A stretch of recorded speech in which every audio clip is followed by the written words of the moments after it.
Romanos capítulo 12 dice: así que, hermanos, os ruego por las misericordias de Dios que presentéis vuestros cuerpos en sacrificio vivo, santo, agradable a Dios, que es vuestro culto racional. Y luego añade: no os conforméis a este siglo, sino transformaos por medio de la renovación de vuestro entendimiento, para que comprobéis cuál sea la buena voluntad de Dios, agradable y perfecta. Estos dos versículos constituyen la continuación del tema que tiene que ver con la santidad, la entrega a Dios, la vida en el Espíritu, es decir, la vida dependiendo del Espíritu Santo que se nos da, que tenemos cuando recibimos a Jesucristo como Señor y Salvador. Esa es la continuación del tema de la justificación por la fe. Es decir, Pablo en la carta a los Romanos trata el tema de la justificación por la fe, señalando que somos justificados por fe, por gracia de Dios, pero al mismo tiempo sigue hablando al hecho de que al ser justificados somos también renovados o resucitados o transformados, tal como dice en el capítulo 6 y 7 y 8, y por lo tanto, al ser renovados, el Espíritu Santo está en nosotros y ese Espíritu nos da una nueva vida, una vida diferente. En el capítulo 10, Pablo continúa por esa misma línea de pensamiento, pero en el capítulo 11 se introduce una especie de paréntesis en la epístola, porque el capítulo 11 trata más que nada sobre el tema de Israel, el propósito de Dios en cuanto a Israel.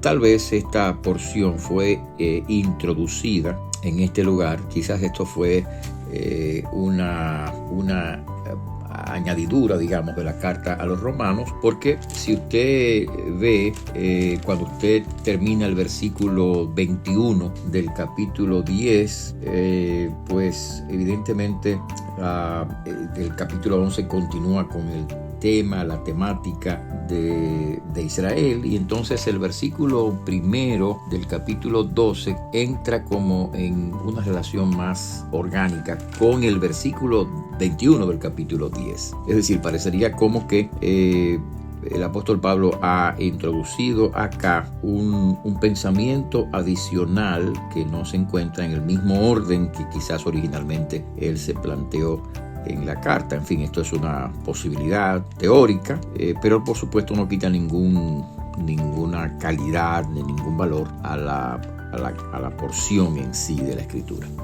Pero bueno, en síntesis, el pensamiento del capítulo 12, verso 1 y 2 es que nosotros nos presentemos a nosotros mismos delante de Dios, ya que somos justificados, ya que somos aceptados delante del Señor como creyentes, como hijos de Dios.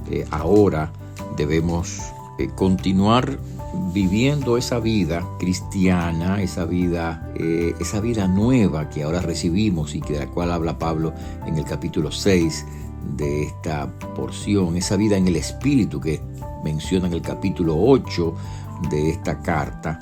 En medio de toda la batalla y la lucha contra el pecado en la vida del creyente, Pablo sintetiza, después de ese paréntesis que menciono, que es el capítulo 9, del capítulo 10, 11, hay una especie de paréntesis en el tema que Pablo está tratando.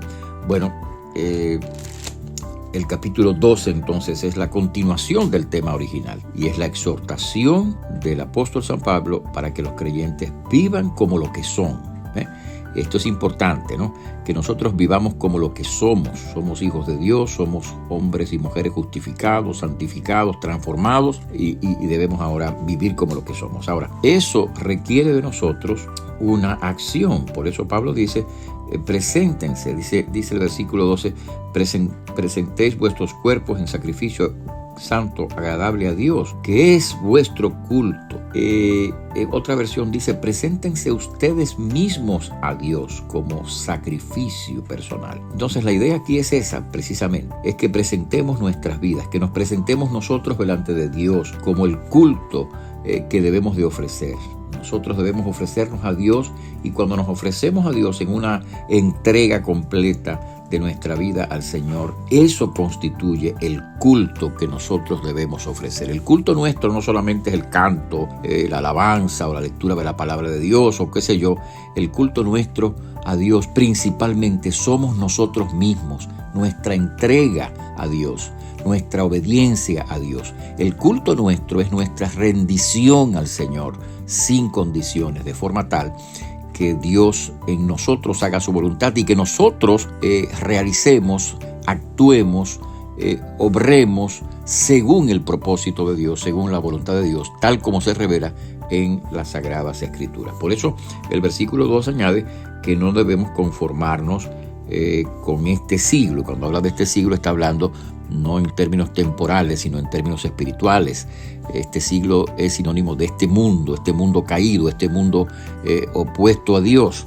Y dice entonces, no se conformen a este siglo. Y es muy interesante la palabra que utiliza para hablar de conformarse a algo. Es el mismo término que se utiliza cuando usted echa el agua en un vaso.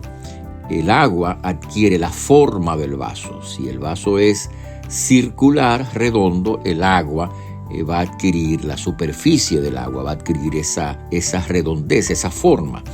Bueno, pues lo que está diciendo la Biblia en este lugar es que no adquiramos nosotros la forma del mundo, no adquiramos nosotros la manera de ser del mundo, no nos adaptemos, nosotros no usemos la misma manera de ser y de vivir de aquellos que no conocen al Señor, sino que más bien seamos transformados, y la renovación del creyente que ya ha sido transformado originalmente debe ser una cuestión diaria. Es decir, debemos estar siempre siendo renovados para vivir una vida conforme no a la voluntad de este mundo, sino conforme a la voluntad de Dios, como se revela en la palabra, y así de esa manera hacer esa voluntad de Dios que es agradable y perfecta para todos nosotros. Que así sea en nuestra vida, que Dios nos bendiga. Te habló el pastor Freddy Noble, pastor de la Primera Iglesia Bautista Hispana de Manhattan. Dios te bendiga.